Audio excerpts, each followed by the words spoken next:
Hello student, welcome back to our channel learn with Jyoti. आज हम question answer solve करने जा रहे हैं क्लास 6 की सुगम भारती। चैप्टर 21 है बच्चों, आओ दीप जलाएं। चैप्टर का नाम।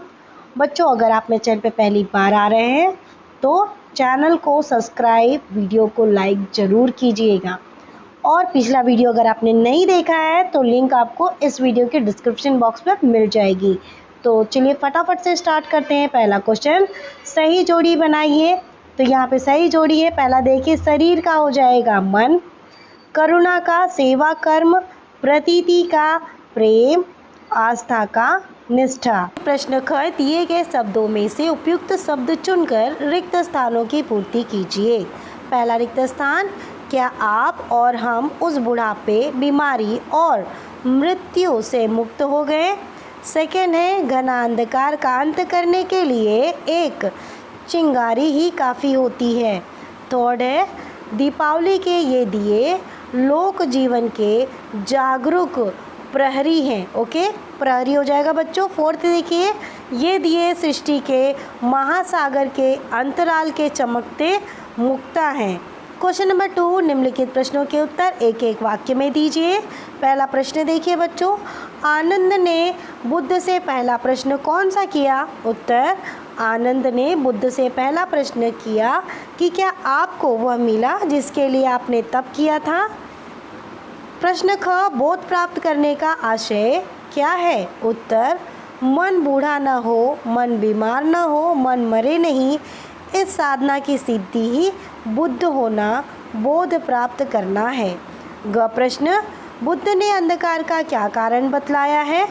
उत्तर, बुद्ध ने प्रकाश की अनुपस्थिति को अंधकार का कारण बतलाया है। बच्चों, ये आनंद की जगह पे अंधकार हो जाएगा। ग प्रश्न, संत रिजाई ने किसे अपना कंबल दिया। उत्तर, संत रिजाई ने चोर को अपना कंबल दिया। अंगा प्रश्न है, न्यायाधीश और संत में क्या रिश्ता था। उत्तर, न्यायाधीश संत का शिष्य था। प्रश्न 3, निम्नलिखित प्रश्नों के उत्तर 3 से 5 वाक्यों में दीजिए। ओके, पहला प्रश्न देखिए बच्चों, लेखक ने भारत माता के दिल की बात किस प्रकार स्पष्ट की है। उत्तर, लेखक ने कहा कि हमें केवल अपने उजाले की फिक्र नहीं होनी चाहिए, हमें दूसरों के जीवन की रोशनी भी बनाए रखने के लिए प्रयत्नशील रहना होगा। दीपावली के दियों की तरह सुबह होने तक केवल अपने लिए नहीं, दूसरों के लिए भी जलना होगा। यह केवल दीप ही नहीं, भारत माता के दिल की भी बात है। ख प्रश्न, यदि हम केवल अपने अपने घरों के दियों की चिंता करने में ही लगे रहें तो किसी के भी दिए नहीं बचेंगे। इस वाक्य का आशय समझाइए। यानी कवि क्या कहना चाह रहा है, इसका मतलब बताना है हमें। उत्तर, इस वाक्य का अर्थ है, आशय है कि यदि हर व्यक्ति अपने स्वार्थ के बारे में सोचेगा तो कहीं न कहीं जाकर सबके हित आपस में टकराएंगे। ऐसी स्थिति किसी के लिए भी सही नहीं होगी और तब जो अंधकार उत्पन्न होगा वो पूरी मानव जाति के लिए खतरनाक होगा। ग प्रश्न बच्चों, तथागत ने अंतर्मन को प्रकाशित करने के लिए कौन सा उपाय सुझाया। उत्तर, तथागत ने कहा कि तुम्हारे भीतर का जो प्रकाश बाहर अंधकार देख रहा है उसे अपने अंदर उतार लो। आँखों की ज्योति आत्मा में जला लो। जब अंदर का अंधेरा दिखने लगेगा तो अंतर्मन भी प्रकाशित हो जाएगा। घ प्रश्न बच्चों, संत रिजाई और चोर के संवाद के 3-4 वाक्यों में लिखिए। यानी संत रिजाई और चोर के बीच में क्या बातचीत हुई, 3-4 वाक्यों में हमें लिखना है।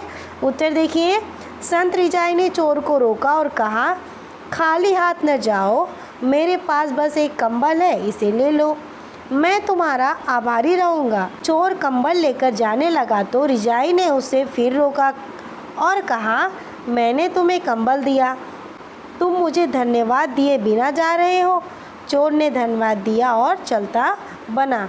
अंगा प्रश्न, हमें दूसरों के लिए जलना होगा, लेखक के इस निष्कर्ष का भाव समझाइए। उत्तर, लेखक के इस निष्कर्ष का भाव है कि हमें केवल स्वयं के लिए नहीं, दूसरों के लिए भी कार्य करना होगा। केवल अपने उजाले की नहीं, दूसरों के उजाले की भी फिक्र करनी होगी, तभी सबके जीवन से अंधकार दूर होगा और देश महान बनेगा। नेक्स्ट है बच्चों भाषा की बात। प्रश्न 4 है, निम्नलिखित शब्दों का सही उच्चारण कीजिए। बौद्ध, विश्लेषण, पराक्रमी, साक्षात्कार, अनुष्ठान, सृष्टि। प्रश्न 5, निम्नलिखित शब्दों की शुद्ध वर्तनी लिखिए। पहला है शताब्दी, प्रहरी, निर्णय, आयु, निष्ठा। नेक्स्ट क्वेश्चन नंबर 6, निम्नलिखित शब्दों में प्रयुक्त उपसर्ग छाट कर लिखिए। बच्चों ये आपके वो शब्द हैं और इसमें से हमें उपसर्ग छाट कर लिखने हैं। तो जो शब्दों के आरंभ में जो शब्द लगाए जाते हैं उसे ही उपसर्ग कहते हैं। तो आरंभ के जितने भी शब्द हैं यहाँ पे देखिए, अपचय का अप, उपवन का उप, पराक्रम का परा, संयोग का सम, अपहरण का अप, उपमंत्री का उप, संग्रह का सम, संतोष का सम, पराजय का परा, अपव्यय का अप और उपनाम का उप और सम्मुख का सम। क्वेश्चन नंबर 7 देखिए, निम्नलिखित मुहावरों का अर्थ लिखकर वाक्यों में प्रयोग कीजिए। पहला मुहावरा है दबे पाँव आना। इसका अर्थ होता है चुपके से आना, किसी को पता न चले। तो इस तरीके से कौन आते हैं? वाक्य प्रयोग देखिए, चोर दबे पाँव घर में आया और सामान लेकर चला गया। नेक्स्ट है उल्टे पाँव जाना, यानी आते ही वापस लौट जाना। महेश देर से विद्यालय पहुंचा तो अध्यापक ने उसे उल्टे पाँव वापस लौटा दिया। तीसरा है अपनी डफली बजाना, यानी अपना राग अलापना, यानी अपनी ही बात को मनवाना। तो वाक्य प्रयोग है मोहन किसी की नहीं सुनता, अपनी डफली बजाता रहता है। यानी कोई कुछ भी कह रहा हो लेकिन जो मोहन कह रहा है वही सत्य है, वही सही है। फोर्थ है बच्चों खाली हाथ जाना। खाली हाथ जाने का अर्थ है बिना कुछ लिए जाना। भिक्षुक और ब्राह्मण को खाली हाथ नहीं लौटाना चाहिए। प्रश्न 8 देखिए बच्चों, दिए गए गद्यांश को पढ़कर नीचे लिखे प्रश्नों के उत्तर दीजिए। तो ये गद्यांश है जो आपको पूरा पढ़ लेना है। हम डायरेक्ट प्रश्न देखेंगे। पहला प्रश्न है ऊंचा और संपन्न के विलोम लिखिए। तो ऊंचा का हो जाएगा नीचा, संपन्न का विपन्न। नेक्स्ट क्वेश्चन देखिए इसी प्रश्न 8 का, नीर, सुमन और गगन शब्द के पर्यायवाची उपयुक्त गद्यांश में से छाटिए। तो नीर का पर्यायवाची है जल, सुमन का फूल, गगन का आकाश। प्रश्न 3, उपर्युक्त गद्यांश में से संज्ञा शब्द छाटिए। तो संज्ञा शब्द है व्यक्ति, विद्या, आचरण, फूलो फलो। उल्टा हो गया बच्चों, फलो फूलो, शिक्षा, बादल, आकाश, जल, भूमि। प्रश्न 9 है निम्नलिखित शब्दों में से विकारी एवं अविकारी शब्द छाटिए। पीला, यहाँ पे देखिए आपको शब्द दे दिया गया है, उत्तर देख लेते हैं। पीला, हमारा, करते हैं। तो यहाँ पे विकारी शब्द हो गया। अविकारी क्या है? धीरे धीरे, ऊपर। बच्चों यहाँ पे चैप्टर 21 के सारे क्वेश्चन आंसर और भाषा की बात सभी कंप्लीट होते हैं।